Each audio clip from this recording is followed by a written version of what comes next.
Ashok Gehlot smart city project की बैठक में की उन्होंने समीक्षा। वीडियो कॉन्फ्रेंसिंग के जरिए हुई बैठक में मंत्री शांति धारीवाल रहे मौजूद। कांग्रेस फीडबैक कार्यक्रम के बाद वापस दिल्ली लौटे अजय माकन। 2 दिनों में 175 नेताओं से की बातचीत। कहा निर्दलीय और बीएसपी से आए विधायक लोकतंत्र बचाने वाले योद्धा। अजय माकन के फीडबैक कार्यक्रम को लेकर सचिन पायलट ने दिया फीडबैक। मीडिया से बातचीत में बताया कार्यक्रम को सकारात्मक कदम।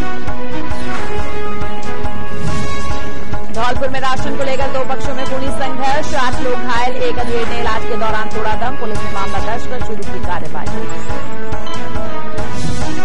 हरियाणा में किसानों और पीटीआई शिक्षकों ने किया उप मुख्यमंत्री आवास का घेराव। किसानों पर हुए लाठीचार्ज। पीटीआई शिक्षकों की बहाली और फसलों के मुआवजे को लेकर निकाला रोष मार्च।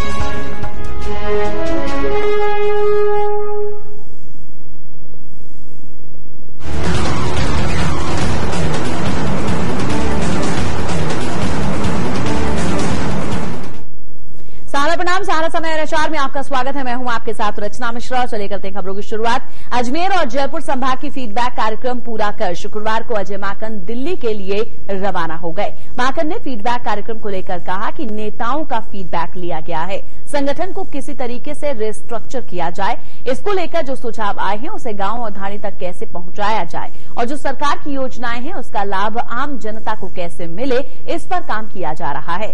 पीसीसी चीफ गोविंद सिंह डोटासरा ने कहा कि जिन कार्यकर्ताओं ने मेहनत करके सरकार बनाई है उनकी आशाएं अपेक्षाएं पूरी हो रही हैं या नहीं। अगर इसे लेकर कोई बात होगी तो उसे सरकार तक पहुंचाने का काम संगठन करेगा। डोटासरा ने कहा कि 2 दिन के फीडबैक कार्यक्रम में कुछ समस्याएं भी सामने आई हैं जिन्हें सरकार तक पहुंचाया जाएगा।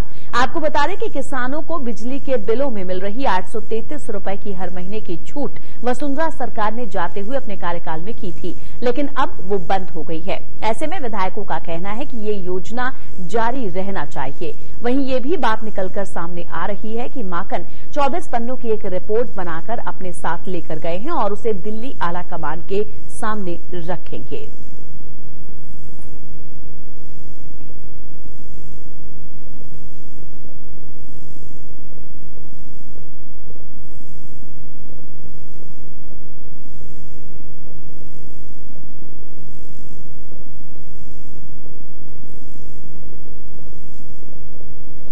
इधर राजस्थान में कांग्रेस के नवनियुक्त प्रदेश प्रभारी अजय माकन ने सफलतापूर्वक फीडबैक कार्यक्रम किया और दिल्ली रवाना हो गए।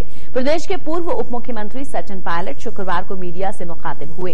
फीडबैक कार्यक्रम को उन्होंने सकारात्मक कदम बताया। उन्होंने कहा कि इस कार्यक्रम के तहत बहुत सारे लोगों ने अपनी बातों को रखा और प्रभारी अजय माकन ने भी खुले वातावरण में बातों को सुना।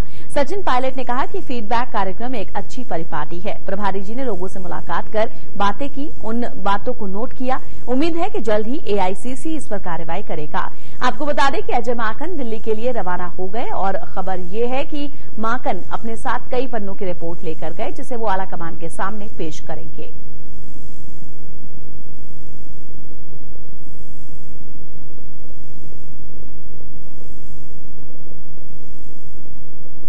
अच्छा है कि संगठन के माध्यम से एक लगातार संपर्क रहे कार्यकर्ताओं से, नेताओं से, और इसी क्रम में जो 2 दिन का कार्यक्रम महासचिव महोदय का रहा एक सकारात्मक कदम है और जयपुर संभाग और अजमेर संभाग के सैकड़ों नेताओं कार्यकर्ताओं ने खुल के अपनी बात को रखा और सरकार और संगठन कैसे मिलकर एक बेहतर व्यवस्था दे सकता है, इस पर उन्होंने अपनी राय रखी। और मुझे लगता है अजय माकन जी ने भी बहुत खुले वातावरण में सबको सुना, बातों को रखा, क्योंकि लगभग 2 साल अब सरकार को हमारे पूरे हो गए हैं और अगले 3 साल तक कैसे मेहनत कर हम दोबारा पार्टी को उतना मजबूत कर सकें कि पुनः चुनाव में हम लोग जीत कर आएं, इस पर सबका ध्यान फोकस है। फिलहाल जोश है, सब मिलकर काम करना चाहते हैं, इसीलिए मुझे लगता है कि अति उत्साह में लोगों ने अपनी बातें रखी होंगी। लेकिन इसमें कोई महासचिव महोदय से लोग मिलना चाहें और होता है जब सीमित आप रखें और बहुत ज्यादा लोग आ जाते हैं तो थोड़ा बहुत ऊपर नीचे हो जाता है, लेकिन मुझे लगता है इसको नकारात्मक स्पिरिट में नहीं लेना चाहिए। जैसा अजय माकन जी ने खुद कहा कि सब लोग अपना व्यू है, नौजवान लोग हैं अपनी बात रखते हैं, लेकिन मुझे लग रहा है कि हम सबको अपना ध्यान फोकस करना चाहिए कि पार्टी को मजबूत कैसे करें पंचायत चुनाव के अंदर, नगरपालिका चुनाव के अंदर।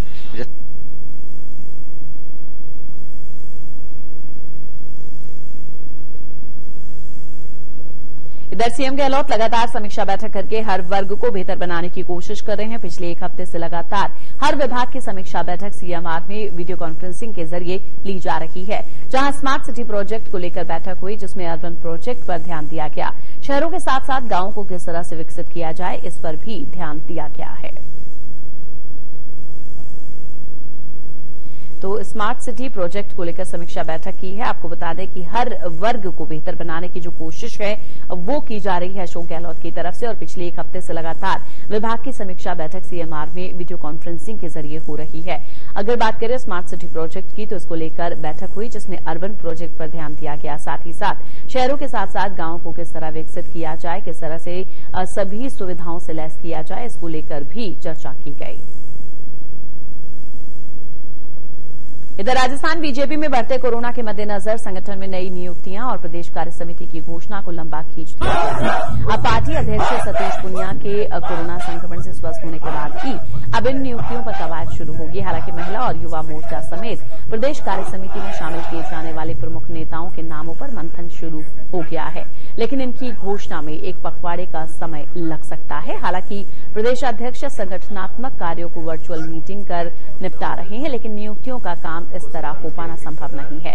वहीं प्रदेश के अन्य प्रमुख नेताओं से चिंतन और मनन के साथ इन नामों को अंतिम रूप दिया जाना है। आपको बता दें कि प्रतिपक्ष के उपनेता राजेंद्र राठौड़ और प्रदेश से आने वाले तीनों केंद्रीय मंत्रियों समेत राजस्थान बीजेपी के प्रदेश प्रभारी अविनाश राय भी कोरोना संक्रमित हैं। लिहाजा माना जा रहा है कि प्रदेश में संगठन स्तर पर नियुक्तियों में अभी और वक्त लगेगा।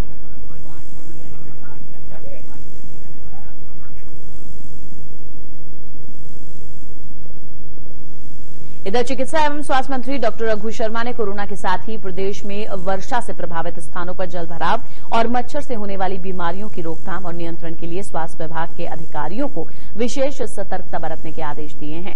रघु शर्मा ने मच्छरों की रोकथाम के लिए एंटी लार्वल गतिविधियों पर अधिक ध्यान और मच्छरों के प्रजनन को रोकने के लिए पानी के ठहराव वाले स्थानों पर MLO डलवाने के निर्देश दिए हैं। उन्होंने पीने के पानी की टंकी में टेमीफोस डलवाने की व्यवस्था करने के भी निर्देश दिए हैं।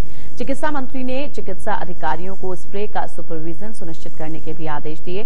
उन्होंने कहा कि मलेरिया, PL रोगी और डेंगू रोगी मिलने पर पायरेथ्रम का फोकल स्प्रे मरीज और आसपास के 50 घरों में किया जाएगा, ताकि इन बीमारियों को पनपने से रोका जा सके।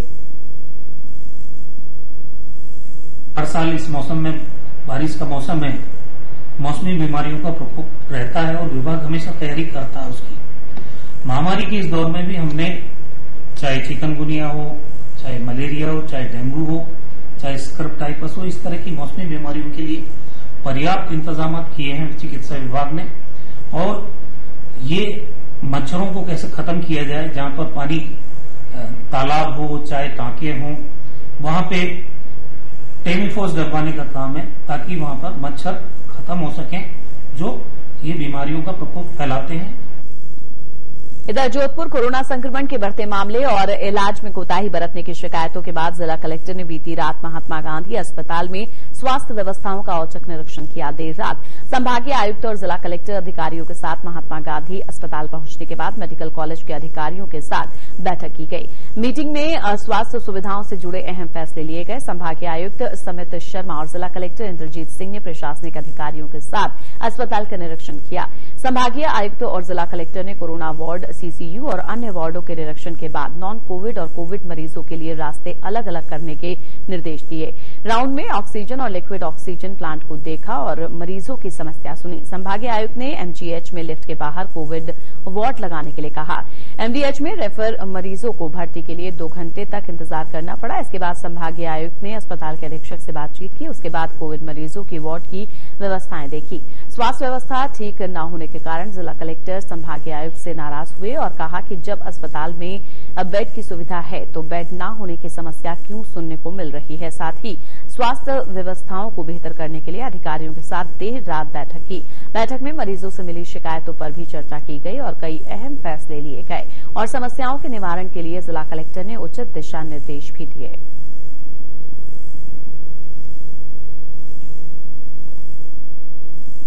AIIMS is already full.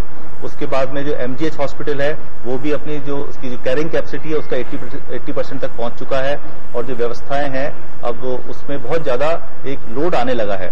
तो इस समय बहुत आवश्यक है, इसीलिए कल भी हमने वीसी ली थी और सभी कलेक्टर्स से और सीएमएचओ से, प्रिंसिपल से बात करी थी कि जो नीडी पेशेंट्स हैं और जो मॉडरेटली और सीवियरली इल पेशेंट हैं जो कि क्वालिफाई करते हैं कोई सीरियस क्रिटिकल केयर के लिए, उन्हीं पेशेंट्स को आप यहाँ पे जोधपुर मेडिकल कॉलेज में रेफर किया जाए या एम्स में रेफर किया जाए।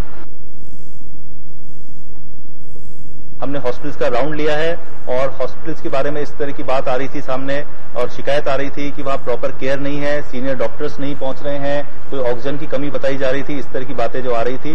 तो उसके बारे में हमने तत्काल ये निर्णय लिया कि क्योंकि विकट परिस्थितियां बनती जा रही हैं तो एडमिनिस्ट्रेशन को इसमें इमीडिएट एक्शन लेना चाहिए।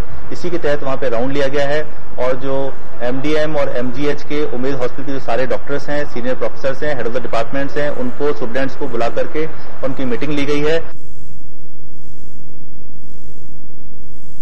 बात करते हैं राजस्थान में कोरोना के मामलों की। जी हां, बढ़कर ये मामले 98,116 पर पहुंच गए हैं, जो कि चिंता का विषय है। पिछले 12 घंटे की अगर बात करें तो कोरोना के 740 नए मामले राजस्थान में सामने आए हैं। प्रदेश में पिछले 12 घंटे में कोरोना से 7 लोगों ने अपनी जान गंवा दी है। प्रदेश में एक्टिव मामलों की संख्या बढ़कर 16,427 हो गई। प्रदेश में अभी तक कोरोना से 1199 लोगों की मौत हो गई। पिछले 12 घंटे में जयपुर में कोरोना विस्फोट हुआ, यहां 115 नए मामले सामने आए। जोधपुर में 89 मामले सामने आए। कोटा की अगर बात करें तो 47 नए मामले सामने आए। चिकित्सा एवं स्वास्थ्य मंत्री डॉक्टर रघु शर्मा ने कहा कि बिना लक्षण के कोरोना संक्रमितों के मरीजों के लिए होटलों की दरें निर्धारित की गई हैं। चिकित्सा मंत्री ने बताया कि जो सामान्य और बिना लक्षणों के मरीज हैं और जिनकी स्थिति गंभीर नहीं है, ऐसे मरीजों को अलग कमरे और चिकित्सकों की निगरानी में देखरेख की जरूरत होती है। सरकार ने आमजन की मंशा जानकर 5,000, 4,000, 3,000 रुपए प्रतिदिन की दर से होटल को अधिकृत किया है।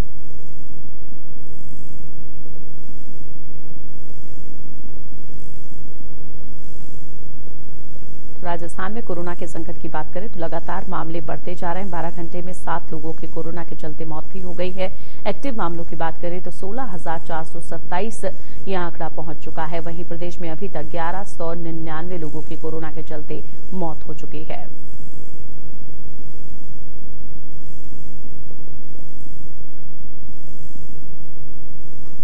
वक्त एक ब्रेक का, जल्द लौटेंगे, आप बने रहिए हमारे साथ।